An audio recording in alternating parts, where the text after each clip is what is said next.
Friends, yesterday YouTube recommended me a rather interesting video, which at first glance does not seem to be related to the situation in Russia and Ukraine, with these geopolitical tensions with Western media, which I often like.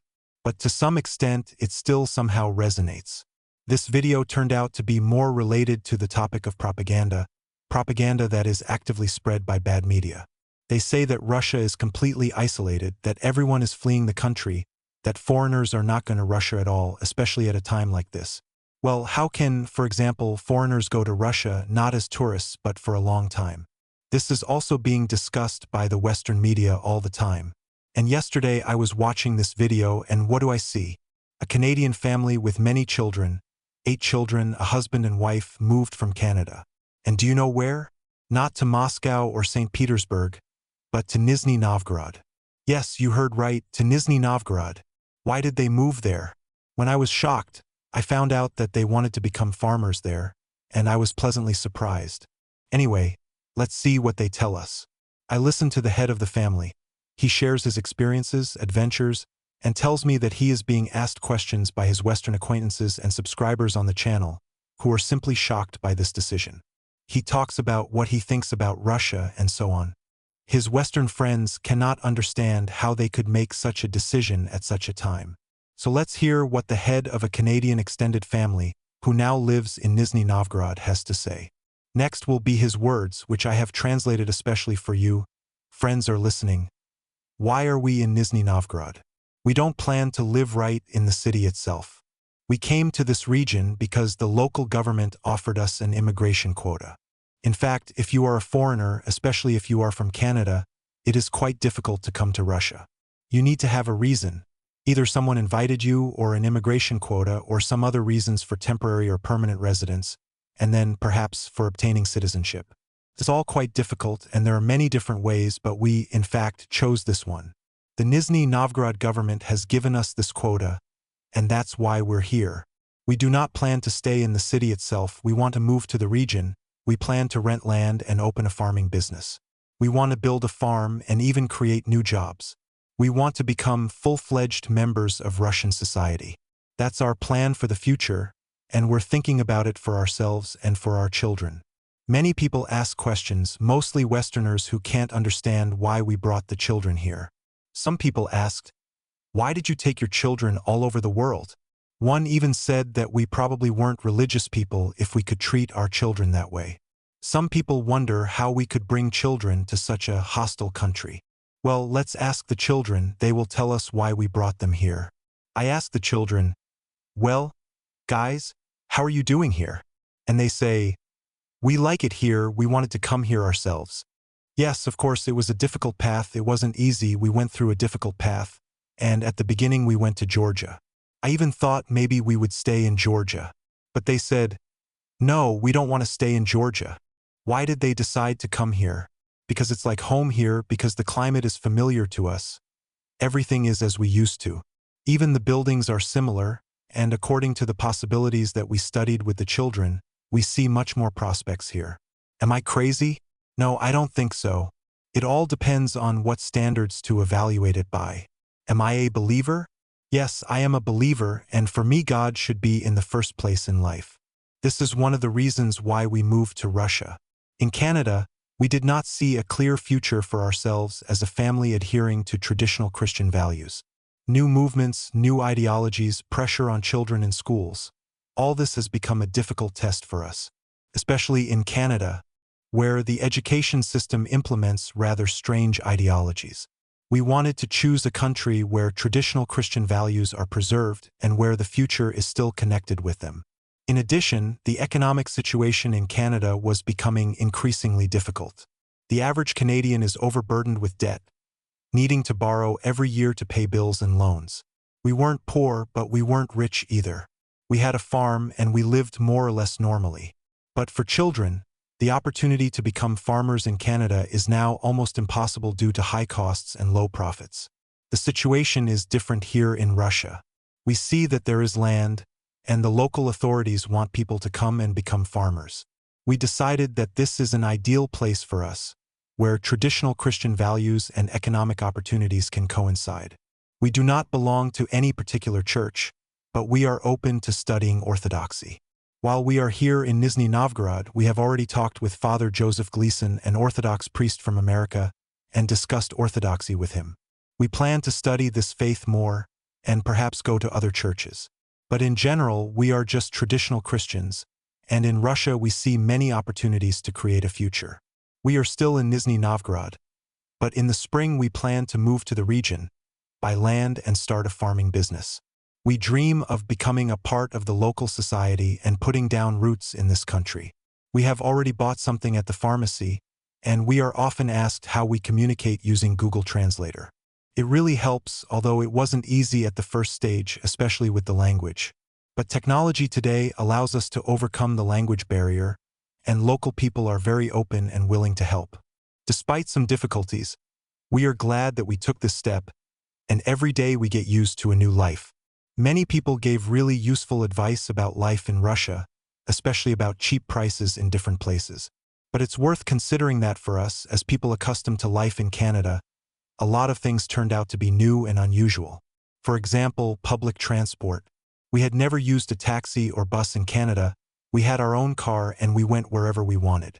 Here in Russia, we have to get used to a different system. We are limited in terms of movement because we do not always understand where to go, and it is especially difficult without knowledge of the language. For residents of large cities, this is probably not a problem, but for us, people accustomed to convenience and independence, it is still difficult. But we are trying to adapt, even though we have encountered difficulties, such as wet snow and slush, because of which we could not pass as we wanted. As for the questions about possible military service, in my opinion, this is complete nonsense. In Russia, there is no practice of people being forcibly sent to the army, especially during immigration. Yes, there is an opportunity to join the army, but it is the choice of the person himself. For example, you can serve in the Russian army and get citizenship after a year of service, but we are not going to do that. This is the same practice as in France, where foreigners can join the Foreign Legion if they wish. But no one here will grab a man at the border or at the airport to send him to the front. Russia values families, and as a large family, no one is going to forcibly recruit us. Also, as for shooting videos, in Russia it is possible to shoot in public places without any problems if you do not violate the laws, as it is everywhere, for example, at military facilities. But, in general, there are no prohibitions on ordinary video, both on the street and in other public places. Now we went to the army store to see what was there, and first of all I was looking for winter pants. In Canada, such things are usually very expensive, so it was interesting to find out what you can find here in Russia. Unfortunately, my size wasn't there. All the pants that could fit had already been sold out. Apparently, the local army guys have stocked up. But my impressions of the store were good. A lot of high-quality winter clothes at affordable prices.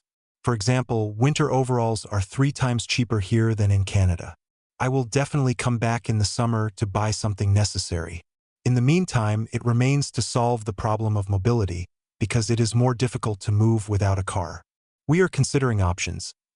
Either support a local manufacturer by buying a Russian car, or choose an imported option, although there may be difficulties with spare parts due to sanctions. Locals recommend imported cars, but I want to support the Russian economy, since we have decided to put down roots here. At the same time, I would like to support the very idea of this family's channel. The guy makes cool content showing real life in Russia to his Western subscribers, and also shares his experiences with Russians. If each of us simply subscribes to his channel, it will be a small but significant gesture of support. He has less than 20,000 subscribers now, but imagine his reaction if that number grows to 100,000.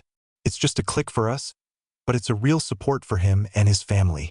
And if someone wants to help even more, you can make a symbolic donation through the card, as he indicated. It's not even so much about money as about saying, "Hi, welcome to Russia." In addition, perhaps the local government of Nizhny Novgorod can get involved and help the family, for example, with a car allocation program. The same Russian Sable in a modern configuration could be an excellent option for their extended family. Some might say that it's expensive, but it might be wise to offer something for rent at a nominal price or at low cost. I do not know how such programs work, but I am sure that any government has ways to support such initiatives. When I lived in Tula, Our governor often allocated grants for various projects supporting entrepreneurship and family endeavors. I am sure that Nizhny Novgorod also has opportunities to help these people, especially in terms of farming. Perhaps local entrepreneurs will welcome them into their community and provide support. This man wants to study Orthodoxy, and I am sure that there are many wonderful churches and Orthodox communities in Nizhny Novgorod that can invite him to meetings, tea parties, and just support him. It can be difficult for people, especially newcomers, in a new country, and communication support, even if it is in English, can be an important part of the adaptation process. Therefore, I urge Nizhny Novgorod residents to pay attention to this family and help them. It is an important point to help these people who, despite the difficulties, show determination. These are difficult times, and the support of local residents can play a key role. This Canadian family with 8 children is naturally a little confused. They don't know the language, and their adaptation to a new country can be difficult. But they have the intention and desire to build their lives in Russia. They want to become a part of society, create jobs, and immerse themselves in culture and traditions. If I could influence the acceleration of the process, I would definitely help speed up their citizenship so that children could attend kindergarten, school, and the family could take advantage of all necessary medical services. After people from social networks drew attention to this family with various offers of help, the head of the family recorded a video appeal. Here is the translation of his words. Just listen, friends. In the West, we are often told how evil Russians are, but when you come here, you encounter something completely different. Almost 99.5% of the reviews from people are extremely positive. Their goodwill is simply amazing. We feel so much love and warmth that it's just incredible. There are times when we doubt the correctness of our decision, but then we open YouTube and see a huge stream of comments. We used to try to answer every question, but now it's just becoming impossible. There are too many of them. It's especially inspiring how positively people react. Even if there is a negative comment, there are 20 people who stand up for us. These people don't know us personally, but their kindness and support touch us to the core. We didn't even expect such a level of hospitality and understanding. This proves that our choice was the right one. We are happy that we decided to take this step, and now we see that many people are really happy about our arrival. These days were very emotional. We attended a meeting at the government office, got into the news, and then we were shocked again by the incredible words of support from the audience. All this kindness and warmth show that you can really feel at home here. Thank you for that. Even if we don't have time to respond to every comment, please know that we read them and appreciate each of you very much. And now I want to express my opinion, friends. This video made a deep impression on me. In a world where people are often afraid to take a step towards the unknown, this family has shown amazing courage and determination. They left their usual lives to start from scratch in another country, following their beliefs and striving to ensure a better future for their children.